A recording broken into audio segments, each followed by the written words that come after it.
નમસ્કાર મિત્રો. આપણામાંથી ઘણા બધા લોકોએ હમણાં ફ્લેટ લીધો હશે યા ફ્લેટ લેવાનું વિચારી રહ્યા હશે. પણ ફ્લેટની જે લાઈફ સાયકલ છે એના વિશે કોઈને બી ખબર નથી હોતી કે તમારો ફ્લેટ જે આજે તમે લીધો છે, તમે રહી રહ્યા છો, એ 30 વર્ષ 40 વર્ષ પછી એની શું પરિસ્થિતિ હશે. એની વિશે આપણે ડિસ્કસ કરીશું અને એમાં ઘણા બધા અ, પોઈન્ટ્સ હોય છે, ઘણા બધા ફેસીસ હોય છે, જેના વિશે લોકોને બિલકુલ બી ખબર નથી હોતી. તો જો એમાં બી તમારો કોઈ પણ ક્વેશ્ચન્સ હોય તો નીચે મને કમેન્ટ કરીને જણાવજો. સૌથી પહેલાં આપણે વન બાય વન શરૂઆતથી શરૂ કરીએ. તો જે બિલ્ડર છે એ કોઈ પણ એક ફ્લેટ જમીન લેશે અને એમાં લેટ સપોઝ કે એક 1000 વારનો પ્લોટ છે ને એમાં એ 20 ફ્લેટ બનાવે છે અને માની લો કે 5 માળના બનાવે છે યા 4 માળના બનાવે છે અને પછી ધીરે ધીરે એ સેલ કરવાનું સ્ટાર્ટ કરે છે અને પછી બધા ફ્લેટ સેલ થઈ જાય છે અને પછી 25 વર્ષ 30 વર્ષ પછી એ બિલ્ડિંગ છે એ જૂની થઈ જાય છે. તો 25-30 વર્ષ પછી જૂની થયા પછી કેવું થાય છે કે અમુક લોકો ફ્લેટ સેલ કરી દે છે, અમુક લોકો ફ્લેટ નથી સેલ કરતા, એ એમના ફ્લેટ સેલ થતા હોતા નથી. હવે 30 વર્ષ 35 વર્ષ પછી કોઈ બિલ્ડર છે એ આવે છે અને એમને કહે છે કે અમે અહીંયા રીડેવલપમેન્ટ કરવા માંગીએ છીએ. રીડેવલપમેન્ટ મતલબ એવો હોય છે કે જે બી એક્ઝિસ્ટિંગ ફ્લેટ છે, માની લો કે એક પ્લોટ છે ને એમાં 20 ફ્લેટ છે અને એમાં 4 માળ સુધી બાંધેલા છે. તો બિલ્ડર ત્યાં 7થી 8 માળ સુધી યા કોશિશ કરશે કે એટલા ફ્લેટ એટલા માળ બનાવે. તો જે જૂના ફ્લેટ છે એ લોકોને નવા ફ્લેટ મળી જશે અને બાકીના જે એક્સ્ટ્રા ફ્લેટ છે એમાં એ બિલ્ડર પોતાની કોસ્ટ અને પ્રોફિટ એમાં કવર કરી લેશે. તો આ જે સિનારીઓ છે રીડેવલપમેન્ટનો સિનારીઓ છે. તો ઘણીવાર શું છે કે બિલ્ડર સામેથી આવતા હોય છે અને ઘણીવાર સોસાયટી પોતે પણ અપ્રોચ કરતી હોય છે બિલ્ડરને કે અમારે રીડેવલપમેન્ટમાં અમે ઈચ્છા ધરાવીએ છીએ. તો આ એક પહેલો સિનારીઓ થયો. તો પહેલાં આજથી 30 વર્ષ પછી 35 વર્ષ પછી આવું બની શકે છે. એના પછી ફરી એ બિલ્ડિંગ જૂની થશે એના 30-35 વર્ષ પછી. મતલબ માની લો કે હવે એક જે એરિયા છે એમાં એ 8-9 માળની બિલ્ડિંગ બની ગઈ છે. તો હવે બિલ્ડર જે છે એ લોકો ફરી જે સોસાયટીવાળા છે ફરી કન્સ્ટ્રક્શન જૂનું થયું છે. તો એ જેમ જેમ કન્સ્ટ્રક્શન જૂનું થાય, કન્સ્ટ્રક્શનની એક બિલ્ડિંગની એક એજ હોય, એના પછી એમાં એ રિપેરિંગ તમે કરાઈને બહુ વધારે સુધી એને લાંબુ ના ખેંચી શકો. એક પિરિયડ એવો આવે કે તમારે એ બિલ્ડિંગ છે એ ખાલી કરવી પડે કાં તો એમાં નવું કન્સ્ટ્રક્શન કરાવવું જ પડે.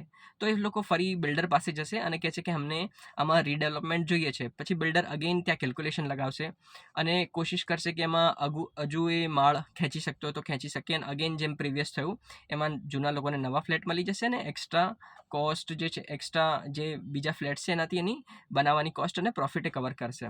પણ એક સ્ટેજ એવો આવે કે જ્યાં બિલ્ડર જે છે એવું કહી શકે કે મારે આનાથી ઉપર બનાવવાની કેપેસિટી નથી, કારણ કે હું આનાથી ઉપર મને પરમિશન નથી મળે કે પછી પરમિશન નથી મળી અને પરમિશન નહીં મળે તો હું મારી રિકવરી કોસ્ટ હું નહીં કરી શકું. તો એ કેસમાં પછી શું થશે? માની લો કે એક બિલ્ડિંગ છે જેમાં 8થી 9 ફ્લેટથી ઉપર બનાવવાની પરવાનગી નથી મળતી અને બીજી બાજુ જ એવું છે કે એ જે બિલ્ડિંગ છે એ દિવસે ને દિવસે જૂની થઈ રહી છે અને એમાં રિપેરિંગ બી એક હદ તક કરી લીધું છે, પણ હવે આગળ એને ડીકન્સ્ટ્રક્શન કર્યા સિવાય બીજો કોઈ ઓપ્શન નથી. તો આઈધર એ પછી બિલ્ડિંગ જે છે એનું શું થશે? તો એમાં પછી જે છે કે જે મ્યુનિસિપલ કોર્પોરેશન છે એ એનું ટેસ્ટિંગ કરશે અને પછી એમાં એનું એક સર્ટિફિકેટ આપશે કે આગળ એ બિલ્ડિંગ રહેવા લાયક છે કે નથી. જો રહેવા લાયક નહીં હોય તો એ બિલ્ડિંગને તરત એ ખાલી કરાવી દેશે, રાઈટ? હવે આમાં એક ઓપ્શન એવું બી છે કે જો કોઈ પણ બિલ્ડર ના પાડે કે મારે કન્સ્ટ્રક્શન નથી કરાવવું, મારે કન્સ્ટ્રક્શનમાં ઇન્ટરેસ્ટ નથી, તો પછી બીજો એક ઓપ્શન એ પણ છે કે જેટલા પણ લોકો એમાં જેટલા બી સદસ્ય છે એ સોસાયટીના, એ બધા લોકો જાતે કલેક્ટ કરે પૈસા અને એક આર્કિટેક્ચર હાયર કરે અને પછી એને બિલ્ડિંગને ફરી બનાવે 8-9 માળની જેટલી છે અને પછી બધાને ફરીથી નવા ફ્લેટ મળી જાય. પણ એવું બહુ રેર કેસમાં થતું હોય છે. મુંબઈમાં આ વસ્તુ કોમન છે પણ અમદાવાદમાં એ વસ્તુ બહુ જ રેર છે. તો પછી એ કેસમાં શું થશે? કારણ કે ઘણા બધા લોકો તૈયાર નથી થતા પૈસા આપવા માટે. તો એ કેસમાં પછી કેવી રીતે સિનારીઓ હેન્ડલ કરવો? કારણ કે હવે આ બાજુ એક ટાઈમ એવો આવશે કે મ્યુનિસિપલ ત્યાં રહેવાની ના પાડી દેશે, ત્યાં એક ડિક્લેરેશન કરી દેશે કે આ બિલ્ડિંગ જોખમી છે તો આને ખાલી કરાવો. તો બીજી બાજુ અને મ્યુનિસિપલ કોર્પોરેશનના ડિક્લેરેશન પછી અપાર્ટમેન્ટના જેટલા બી સદસ્ય છે એ બધાએ એ ફ્લેટ ખાલી કરીને બીજી લોકેશન ઉપર શિફ્ટ થવું પડે અને એનું રેન્ટ એમને જાતે પોતે પે કરવું પડે. હવે બાકી જે બિલ્ડિંગ જે જૂની થઈ ગઈ છે એનું શું? તો એની માટે બે ઓપ્શન છે કે એક તો એનું કન્સ્ટ્રક્શન કરીને જે લેન્ડ છે એ કોઈ ઇન્ડિવિજ્યુઅલ બિલ્ડરને વેચી શકે છે અને પછી એના જે પૈસા આવે એ જેટલા બી સદસ્યો છે એમાં ડિવાઈડ કરી લે. અને બીજું ઓપ્શન કે જે કન્સ્ટ્રક્શન જે ખંડેર જે બિલ્ડિંગ છે એની સાથે જ કોઈ ઇન્ડિવિજ્યુઅલ બાયરને વેચીને એના જે અગેન પૈસા છે એ ડિવાઈડ કરીને વેચી નાખે. તો આ બધા સિનારીઓ છે. આમાં તમને કોઈ પણ જાતનો સવાલ હોય, ક્વેશ્ચન હોય તો તમે મને નીચે કમેન્ટ કરીને જણાવો, હું એનો પણ જવાબ આપવાનો પ્રયાસ કરીશ.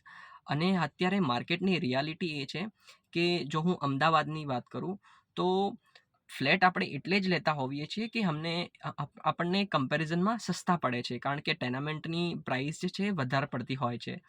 અને ફ્લેટ જે છે અત્યારે અમદાવાદનું રિયલ એસ્ટેટ છે એ પાછલા અમુક સમયથી સારું એવું પરફોર્મ કરી રહ્યું છે.